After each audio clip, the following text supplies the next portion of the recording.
Important questions की series को आगे बढ़ाते हुए इस साल के सिलेबस के अकॉर्डिंग पाइथन का लास्ट चैप्टर लेते हैं क्यू। फर्स्ट क्वेश्चन है compare a data type with a data structure. A data type define a set of values along with well defined operations stating its input output behavior. For example, you cannot put decimal point in an integer or two strings cannot be multiplied etc. Data types क्या है? Data type को अपन define करते हैं, variable के अंदर हम value store करते हैं या सेट ऑफ वैल्यूज, उसके अंदर कई सारी हम वैल्यू डालते हैं, लेकिन उनके जो वर्क हैं, जो उनके ऑपरेशंस हैं, वो जो उनका इनपुट आउटपुट बिहेवियर है वो भी पहले से क्या है? डिसाइडेड है कि इनको ऐसे ही करना है। फॉर एग्जाम्पल, अगर हमने डेटा टाइप इंटीजर लिया है तो उसके अंदर हम डेसिमल पुट नहीं कर सकते, डेसिमल नहीं रख सकते, और दो स्ट्रिंग के बीच में कभी मल्टीप्लाई नहीं हो सकता। ये डेटा टाइप्स के साथ है कि हमने डेटा टाइप इंटीजर में लिया है तो उसके अंदर डेसिमल पॉइंट नहीं होंगे, या स्ट्रिंग में लिया है तो उनके साथ कौन सा ऑपरेशन कर सकते हैं? स्ट्रिंग को कॉन्केट तो कर सकते हैं, जॉइंट तो कर सकते हैं, लेकिन मल्टीप्लाई नहीं कर सकते। ये है आपका data type. On the other hand, a data structure is a physical implementation that clearly defines way of storing, accessing, manipulating data stored in a data structure. The data stored in a data structure has a specific data type. For example, in a stack, all insertion and deletion take place at one and only. अब हम data structure की बात करते हैं तो data structure क्या है?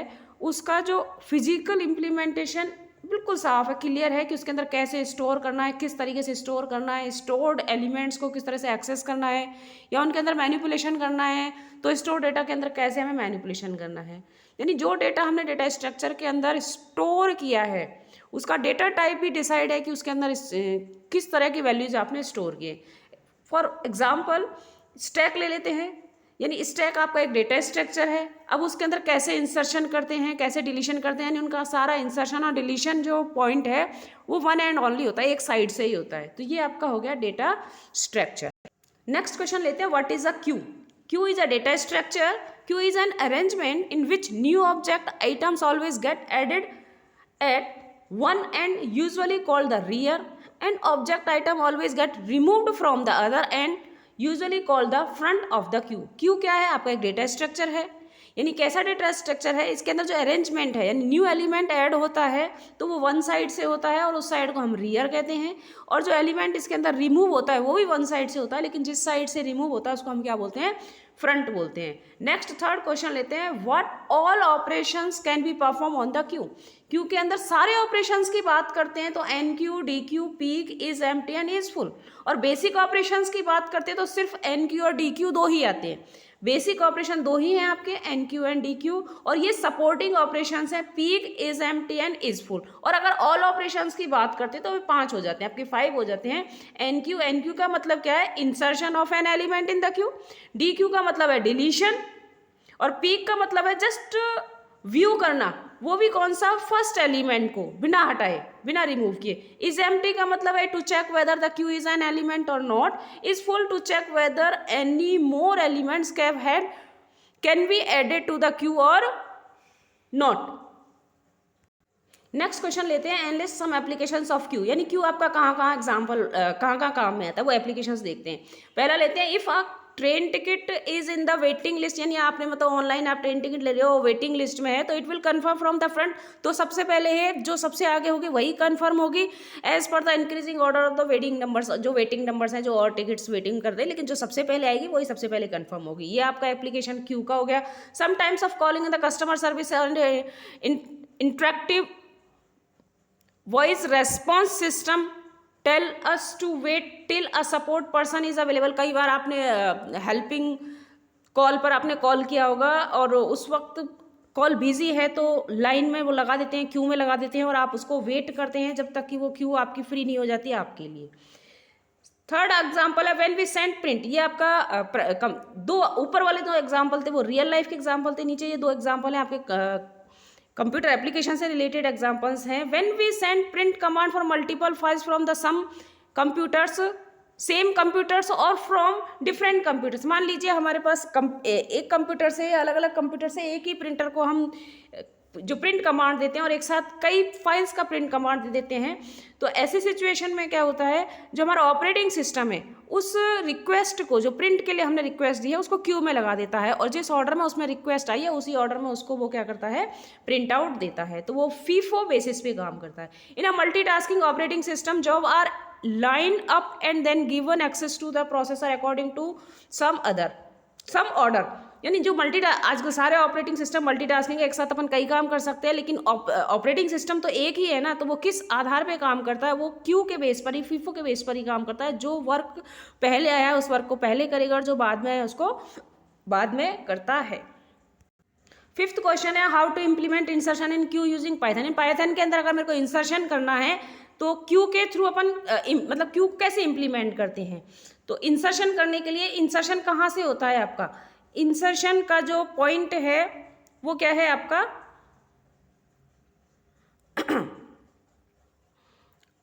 Last से। इंसर्शन कहाँ से होता है, लास्ट से। तो अ फंक्शन, हम एक फंक्शन बनाएंगे enqueue to insert a new element the end of the queue, क्योंकि क्यू के लास्ट में ही उसको एंटर होना होता है, इंसर्ट होता है आपका न्यू एलिमेंट। तो the function has two parameter, इस फंक्शन के दो पैरामीटर होंगे, एक तो होगा नेम ऑफ द क्यू, ये स्पेलिंग मिस्टेक है, ये आपका होगा नेम ऑफ द क्यू। यहाँ पे क्या होना चाहिए आपका, name of the Q. Okay,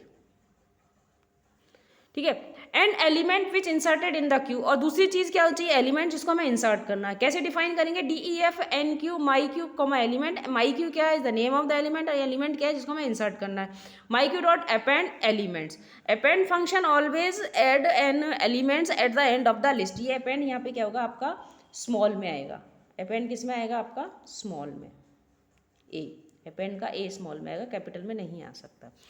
okay, next 6 question लेते हैं, how to implement deletion in queue using Python.